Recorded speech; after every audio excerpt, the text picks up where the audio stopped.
What could be worse than a civil war? The total annihilation of 50% of the population of every man, woman, and child, because that's what they're already in the 60s and that. Because if they were talking about whacking 30 million white people, primarily gun owners, Christians, then what's the numbers now? We'll take the difference in the population. I did this once, but I forget the number.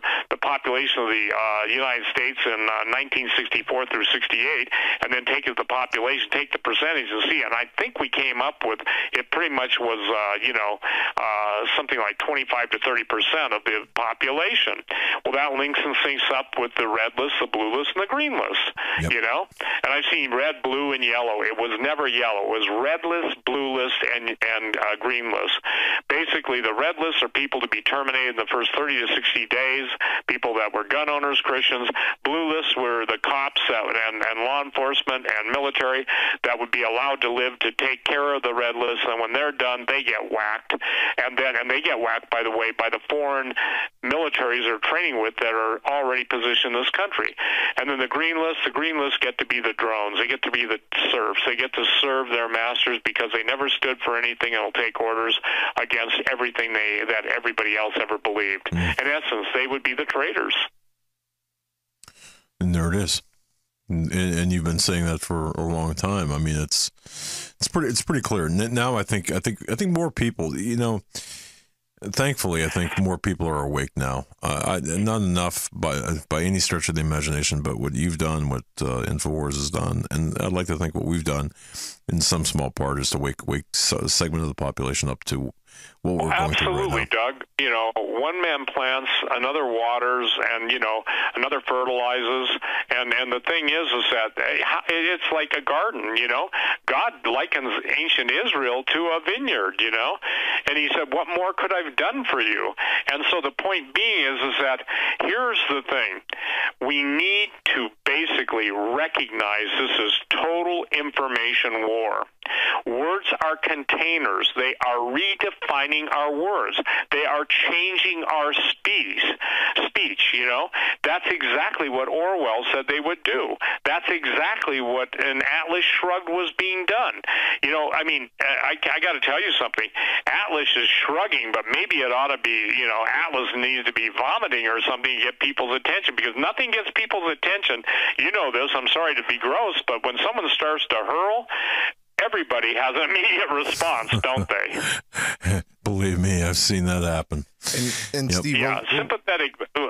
Go ahead. No, I just wanted to bring this to everyone's attention because this was brought up on our show by a caller earlier this week, and I don't want to get into the censorship issue too far without getting into the Christian aspect of it. Everybody's focused on the political aspect and the alternative media aspect of it, but recently in California there was a billboard that was purchased by a pastor who holds these events at Anaheim Stadium.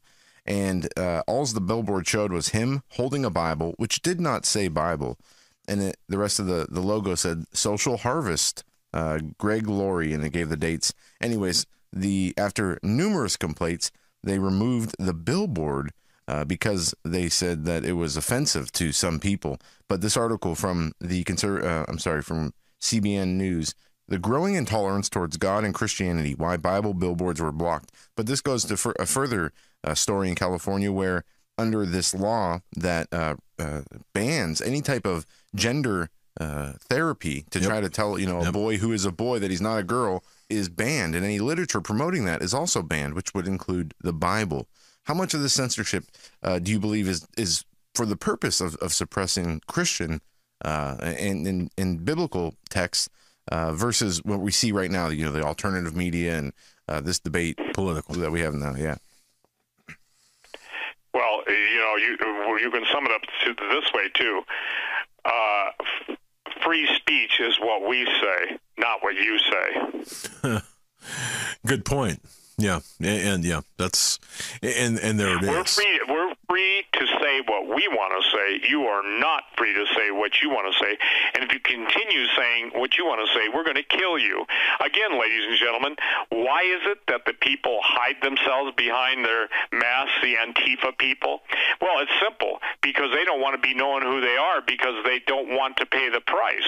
And the deal that is I think it was, I forget which police force, was it in maybe Oregon, Portland, that they named all of the protesters and posted their names, and that made the crybabies wet out of both ends. Oh, yeah. That was... Well, when was that? That was brilliant. If anybody is in the law enforcement field that was involved in that, I take my hat off to you, because, you know, if they want to own their I got to say it right, I'm sorry. If they want to own their stuff, then they got to basically be expectant of them being known too. Because again, you know, when I hear they're going to bring a gun to a knife fight or whatever, I'll tell you what, the last guys you want to mess with are people that can really respond immediately. And I asked my friend, the LEO guy, who was boots on the ground, giving us that alert. Look, prayers of God's people change everything. But you better recognize this, that we are in the time period that Jesus spoke of. I know there are people arguing, well, the rapture hasn't come, so we're not there yet. Well, will you be saying that when they come you have to take the mark? And remember, ladies and gentlemen, the mark, the reason why the people who take the mark of the beast are going to be damned is not just because they deny Jesus to do so. That in itself is worth that. But it's going to change your DNA. When your DNA is changed on the level that these people are provoking and promoting and also engineering, you will cease to be human. If you cease to be human, you will, and I'm not talking morally or ethically, I'm talking biologically, you will no longer be